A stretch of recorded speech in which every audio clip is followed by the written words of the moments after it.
Anniversary के दिन छोटी सी बात पर पति और पत्नी के बीच कहासुनी हो गई।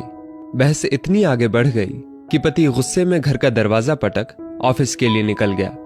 पत्नी ने गुस्से में घर पर कांच का शोकेस फोड़ दिया। पत्नी का गुस्सा इतना बढ़ गया था कि उसने पूरे दिन कुछ ना खाने की ठान ली। वक्त निकलता गया, शाम हुई। पत्नी का गुस्सा भी अब शांत हो चुका था। उसने सोचा कि शायद उसे ही पहला कदम लेना चाहिए, वरना लड़ाई तो ऐसी है कि बस करते जाओ, जिसका कोई अंत नहीं। पत्नी ने खाना बनाना शुरू किया, केक और अन्य तैयारियां कर ली। सोचा कि आज पति का वेलकम गिफ्ट और फूलों के साथ करेगी। दरवाजे पर घंटी बजी और पत्नी दरवाजे की तरफ दौड़ी। दरवाजा खोलते ही अचानक घर के लैंडलाइन पर एक फोन आया। पत्नी अपने रूम में फोन उठाने गई और देखा कि फोन पति के मोबाइल से ही आया है। उसने फोन उठाया और दूसरी तरफ एक व्यक्ति ने पूछा, जी क्या ये राहुल का घर है?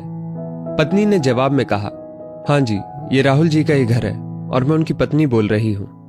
वो व्यक्ति फिर कहता है, देखिए आप जल्दी से रेलवे स्टेशन के पास वाले हॉस्पिटल में पहुंच जाइए।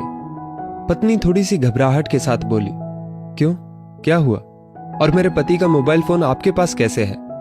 तो वो व्यक्ति कहता है, देखिए आपको बताना तो नहीं चाहता, लेकिन आपको ना बताए तो गलत हो जाएगा। पत्नी बहुत घबरा गई, मन में अजीब अजीब ख्याल आने लगे। बोली, प्लीज बताइए क्या हुआ है? उस व्यक्ति ने कहा, आज शाम आपके पति की कार का एक्सीडेंट हो गया था। दुर्घटना स्थल पर ही उनकी मृत्यु हो गई। उनकी बॉडी को पोस्टमार्टम के लिए हॉस्पिटल लाया गया है, इसलिए आपका यहां होना बहुत जरूरी है। पत्नी कुछ जवाब नहीं दे पाई और उसे चक्कर आने लग गए।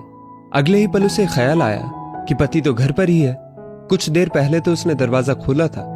ऐसा नहीं हो सकता, शायद कोई उसके साथ बेहुदा मजाक कर रहा है। फोन होल्ड पर रखकर वो हॉल में, रूम में, किचन में, इधर उधर सब जगह पति को ढूंढने लगी, लेकिन उसे पति कहीं नहीं दिखा। वो खुद को मुश्किल से संभाल कर वापस फोन की तरफ भागी। सामने वाले व्यक्ति ने बताया कि जेब में से राहुल जी का पर्स भी मिला है।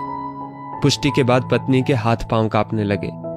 ऐसा कई बार होता है कि व्यक्ति मृत्यु के बाद या उससे ठीक पहले अपने सबसे खास व्यक्ति, जिससे वो बहुत प्यार करता है, उससे आखिरी बार मिलकर जाता है। पत्नी को ये बात याद आ गई। उसकी आंखों से आंसू रुकने का नाम नहीं ले रहे थे।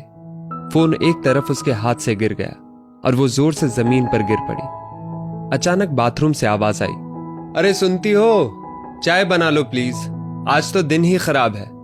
पति बोला, आते वक्त फोन और पर्स दोनों चोरी हो गए और ठंड भी लग गई। पत्नी की खुशी का ठिकाना नहीं रहा। वो कुछ बोल नहीं पा रही थी।